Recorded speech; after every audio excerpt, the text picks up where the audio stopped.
Sehingga Sayyidina Abu Bakar pun pulang.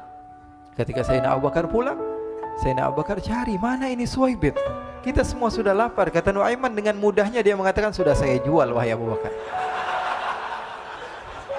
Pulang ke Madinah, kisah ini diceritakan di hadapan Rasulullah SAW. Maka perawi mengatakan, fadhahikan nabiyyu hatta badat nawajiduhu. Ketika diceritakan kisah Nuaiman tersebut dengan Suwaibit, Rasulullah tertawa sejadi-jadinya sehingga gigi geraham Rasulullah SAW nampak di wajah mata para sahabat. Sehingga perawi lain mengatakan 1 tahun berlalu Rasulullah setiap ada tamu yang datang pada Rasulullah akan ceritakan kisah Nuaiman menjual Suwaibit tersebut. Bahkan dikatakan tidaklah Rasulullah SAW dalam keadaan bersedih kecuali Nuaiman datang Rasulullah akan tersenyum. Jadi sebagian sahabat itu senang kalau sudah Nuaiman datang, pasti Rasulullah bahagia. Maka Rasulullah panggil Nuaiman, apa yang kau lakukan? Dia katakan, aku minum minuman keras ya Rasulullah. Rasulullah cambuk dia. Kemudian dia bertobat kepada Allah. Kemudian ketahuan lagi minum. Kemudian dicambuk lagi oleh Rasulullah SAW. Sehingga sebagian sahabat memukul dia dengan pukulan yang banyak. Sehingga apa yang berlaku? Sebagian sahabat mengatakan, la'natullahi ala Nuaiman. Semoga Allah melaknat Nuaiman. Dia mempermainkan Rasulullah. Dia bilang sudah mau taubat tapi minum lagi. Dia bilang sudah mau taubat tapi minum lagi. Maka Rasulullah SAW mengatakan, la tal'anuh fa innahu yuhibbullah wa rasulah. Kata Rasulullah, jangan kamu laknat Nuaiman, karena dia itu cinta sama Allah, cinta sama Rasulnya. Dalam riwayat dia dicintai Allah dan dicintai oleh Rasulnya Muhammad sallallahu alaihi wasallam. Ibn Majah menceritakan bahwa Nuaiman ini pernah suatu waktu diajak oleh Sayyidina Abu Bakar pergi ke negeri Syam. Negeri Syam itu di mana? Seperti yang diceritakan tadi, antara daerah Suriah, Lebanon, Yordania, kemudian Palestina. Daerah seperti itu. Umumnya orang Quraisy pada masa itu mereka memiliki rihlah berdagang, membeli dagangan ke Syam, kemudian dijual lagi di kota Makkah. Ketika itu Rasulullah SAW didatangi Abu Bakar. Sayyidina Abu Bakar mengatakan kepada Rasulullah, ya Rasulullah, saya mau izin ya Rasulullah. Mau apa? Saya mau ajak 2 sahabat kamu ini ikut berdagang ya Rasulullah. Siapa kata Rasul? Nuaiman. Kata Rasulullah SAW, Nuaiman kamu mau ajak? Mau ngapain? Biar seru-seruan aja ya Rasulullah. Kata Rasulullah, ya sudah, saya izinkan kamu bawa Nuaiman. Ketika itu Sayyidina Abu Bakar membawa Nuaiman sama satu sahabat namanya Suwaibit ibn Harmalah. Siapa namanya? Suwaibit ibn Harmalah. Ini sahabat Rasulullah SAW yang memiliki sifat yang berbeda-beda. Kalau Nuaiman ini aneh. Pernah Rasulullah SAW dibawain makanan banyak, dikasih Rasulullah, dikasih sahabat semua. Semuanya sudah makan, tiba-tiba si Nuaiman ini, sahabat Nabi Nuaiman mengatakan kepada Rasulullah, ya Rasulullah, ini yang penjualnya, tolong kau yang bayar ya Rasulullah. Makanan udah habis. Makanan udah habis, Rasulullah SAW bingung, saya yang bayar. Akhirnya Rasulullah katakan kepada sahabat, ayo keluarkan uang, kita patungan, kita bayar. Rasulullah aja dimainin, apalagi kita orang. Sallu ala Nabi Muhammad. Nuaiman diajak Sayyidina Abu Bakar. Kata Rasulullah SAW, benar kamu mau ajak Nuaiman? Iya ya Rasulullah. Diajaklah akhirnya. Diceritakan dalam riwayat Ibn Majah, diceritakan juga dalam Siyar A'lam An-Nubala, diceritakan juga dalam Musnadnya Imam Ahmad bin Hanbal, dalam riwayat Imam Ahmad bin Hanbal. Maka diceritakan Nuaiman diajak oleh Sayyidina Abu Bakar. Sesampainya di negeri Syam, semua dibagi tugas. Fulan bin Fulan kerjaannya ini, Fulan bin Fulan kerjaannya ini, semua memiliki kerjaan. Nuaiman tanya, wahai Abu Bakar, kerjaannya saya apa wahai Abu Bakar? Kata Sayyidina Abu Bakar, kamu mau ngapain terserah kamu wahai Nuaiman. Yang penting kamu ikut saya kan. Kemudian satu di antara mereka namanya Suwaibit ibn Harmalah. Ditanya oleh Sayyidina Abu Bakar, wahai Suwaibit, kamu mau kerjaan apa? Kata Suwaibit, terserah kamu wahai Abu Bakar. Kata Sayyidina Abu Bakar, kamu menjaga makanan, karena saya tahu kamu ini adalah orang yang senantiasa menjaga amanah. Suwaibit ini kalau disuruh maju dia maju, disuruh mundur dia mundur, disuruh ke kanan dia ke kanan, disuruh ke kiri dia ke kiri. Orang yang ikut aja. Kalau Nuaiman beda, disuruh maju dia ke belakang, kasih sen kanan ke kiri belok. Nuaiman itu orang yang berbeda. Maka Suwaibit mendapatkan tugas, semua mendapatkan tugas kecuali Nuaiman. Sehingga ikhwani, apa yang berlaku, apa yang terjadi? Sayyidina Abu Bakar pergi sibuk dengan kesibukannya, sehingga datanglah waktu siang. Nuaiman sudah lapar. Nuaiman cari makanan. Dia nggak punya uang, diajak Sayyidina Abu Bakar tapi tidak diberikan uang. Sehingga dia cari-cari makanan. Dia tahu Suwaibit yang jaga makanan. Dikatakan, wahai Suwaibit, saya mau makan, berikan kepada saya 1 roti saja. Yang terpenting apa? Saya makan sekarang, saya sudah lapar. Kata Suwaibit, ya Allah Nuaiman, kita tunggu Abu Bakar saja sehingga dia datang, karena ini amanat. Amanat dari Abu Bakar saya tidak boleh berikan kepada siapapun kecuali atas izin Abu Bakar. Kata Nuaiman, kasih saya makanan, kalau tidak saya bikin masalah sama kamu. Merah wajahnya Suhaibit karena dia tahu jangankan saya, Rasulullah aja dimainin. Bingung, apa yang harus saya lakukan? Akhirnya Nuaiman bilang, gampangannya aja, kata Nuaiman, kamu kasih saya makanan atau kalau tidak saya bikin masalah sama kamu. Bingung Suhaibit, pikir panjang. Setelah itu dia katakan, ya sudah Nuaiman, saya tetap mau jaga amanah Abu Bakar karena saya takut ini adalah perintahnya Allah, perintahnya Rasulullah sallallahu alaihi wasallam dan perintah daripada Abu Bakar sahabatnya Nabi. Kata Nuaiman, kalau memang begitu kamu maunya, ya sudah, berarti kamu ngajakin berantem sama saya. Nuaiman pergi ke pasar. Dia cari-cari tempat penjualan hamba sahaya. Dia lihat-lihat beberapa hamba sahaya. Ini berapa harganya? Ini katanya 10 qalanis. Ini berapa? Ini harganya hitungan orang zaman dahulu. Kita sih hitung seperti dirham, berapa ratus dirham gitu. 200 dirham. Yang ini berapa? 300 dirham. Yang ini berapa harga hamba sahaya? 300 dirham. Harganya antara 300, 200 sampai 100. Kemudian Nuaiman mengatakan kepada penjual hamba sahaya tersebut, saya punya juga hamba sahaya, tapi saya jual cuma 20 dirham saja, murah. Apa benar ada hamba saya harganya segitu? Iya, karena dia punya aib, ada kekurangan. Apa? Nanti kalau kalian tangkap, dia bakalan teriak, saya ini bukan hamba sahaya tapi orang merdeka. Akhirnya semua orang berkumpul mau beli. Ini Nuaiman sama Nuaiman diajak ke Suhaibit bin Harmalah tadi.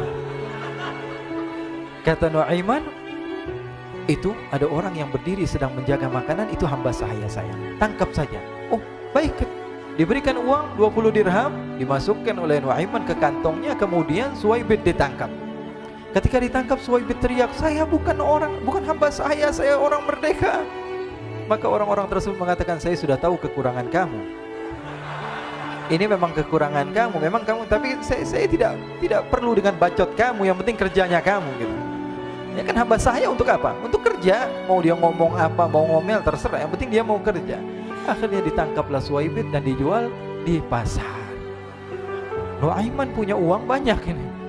Dia beli makanan, dia beli minuman, dia beli hadiah buat Rasulullah. Dia beli macam-macam di negeri Syam ini. Waktu itu adalah superpower, adidaya Romawi. Pada masa itu semua barang mahal, tapi Nuaiman banyak uangnya. Dia belanja ini, belanja itu, sehingga Sayyidina Abu Bakar pun pulang.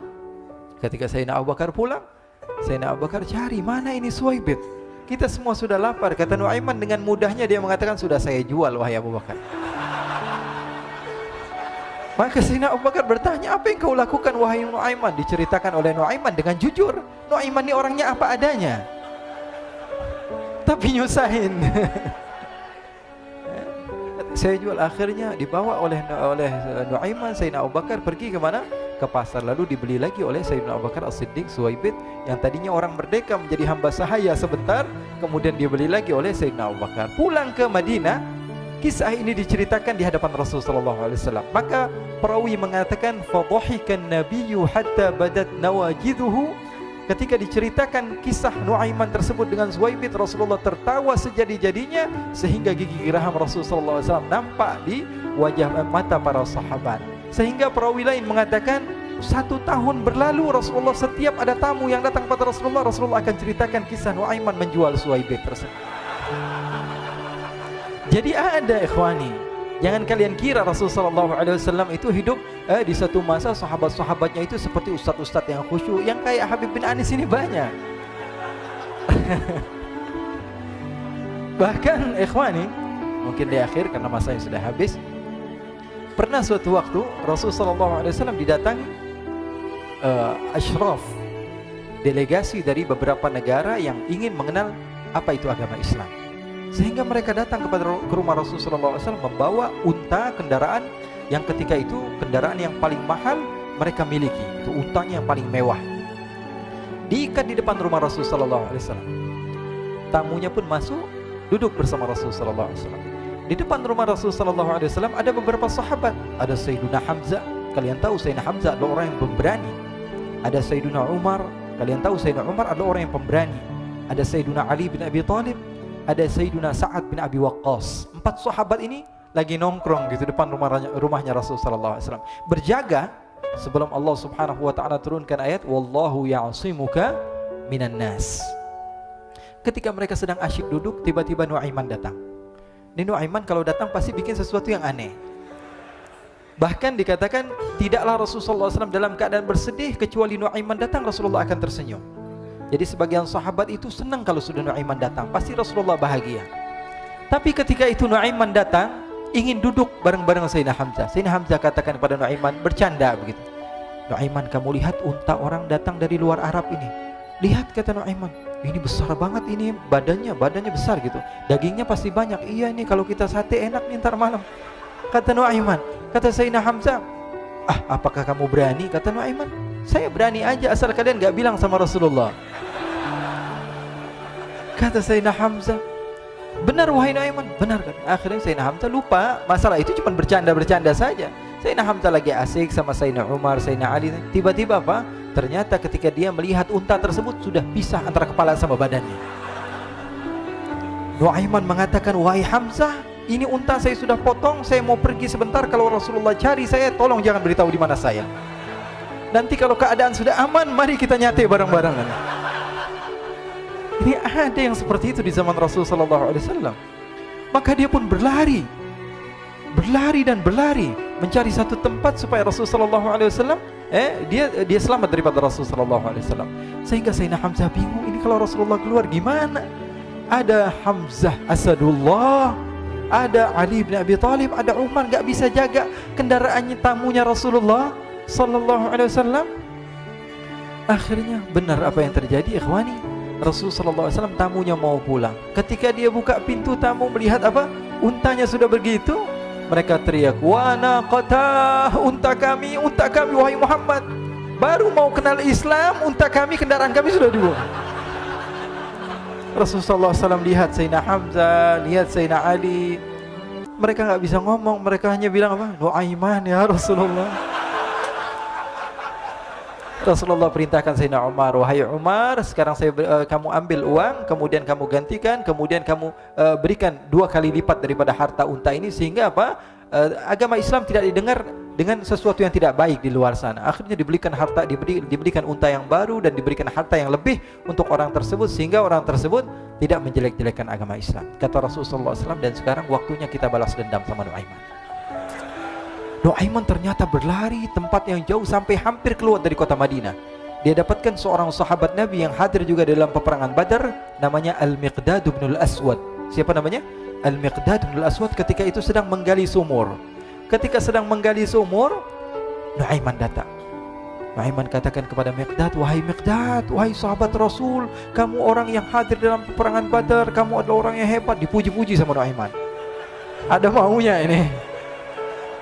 Akhirnya dia bilang, wahai Miqdad, tolong saya. Kenapa wahai Nuaiman, kamu ini kekasihnya Rasulullah, orang yang disayang sama Rasulullah. Kenapa? Saya ini sedang dikejar-kejar orang jahat. Tolong selamatkan saya pengen masuk ke dalam sumur, boleh atau tidak? Kata Miqdad, siapa yang mengejar kamu? Pokoknya saya dikejar sama orang-orang. Kamu mau atau tidak selamatkan saya? Ya sudah, selagi kamu itu adalah sahabat Nabi, silahkan kamu masuk. Masuk akhirnya Nuaiman ke dalam sumur tersebut. Lalu Nuaiman mengatakan, wahai Miqdad, dia keluar lagi. Nanti kalau ada yang cari saya, tolong jangan beritahu saya di dalam sumur ya. Kata Miqdad, baiklah. Kata Nuaiman, siapapun yang bertanya tentang saya, kamu tidak akan kasih tahu? Iya, kata. Walaupun Rasulullah yang tanya saya? Katanya, enggak mungkin Rasulullah datang ke tempat sejauh ini. Iya, walaupun Rasulullah. Akhirnya masuk Nuaiman. Setelah beberapa menit Rasulullah dan rombongan benar datang. Miqdad bingung ini. Ini kenapa Rasulullah datang ke RW kami ini? Ada apa ini Rasulullah sampai sejauh ini? Ditanya, ya Rasulullah, ada apa ya Rasulullah? Kata Rasulullah, saya cari Nuaiman. Di mana Nuaiman? Innalillah, kata Miqdad. Enggak dijawab ini Rasulullah. Kalau dijawab saya ingkar janji. Akhirnya apa dia katakan? Wahai Rasulullah, mata saya tidak memandang kepada Nuaiman, tapi tangannya nunjuk ke dalam sumur. Sahabat. Apa dia bilang? Mata saya tidak melihat kepada Nuaiman, tapi tangannya nunjuk ke sumur. Akhirnya dibuka sama Rasulullah, Nuaiman muncul. Kata Rasulullah, Nuaiman, kamu bikin malu saya, wahai Nuaiman. Ya Rasulullah, yang bersalah bukan saya, tapi orang yang mencari saya bersama kamu ya Rasulullah. Akhirnya Rasulullah nengok siapa, ternyata Nuaiman sudah lari kabur. Sallu ala Nabi Muhammad. Kisah-kisah seperti ini sebenarnya banyak sekali, ya. Ini menunjukkan kepada kita bahwa kehidupan Rasulullah itu begitu indah. Rasulullah SAW, kalau kamu mau menjadi orang yang baik, contoh Rasulullah. Mau menjadi bapak yang baik, contoh Rasulullah. Mau menjadi pemimpin peperangan yang baik, Rasulullah. Mau menjadi murid yang terbaik, contoh Rasulullah. Bagaimana akhlak Rasulullah. Mau menjadi suami yang baik, contoh Rasulullah. Dalam segala hal, apapun itu, Rasulullah SAW adalah makhluk yang paling terbaik.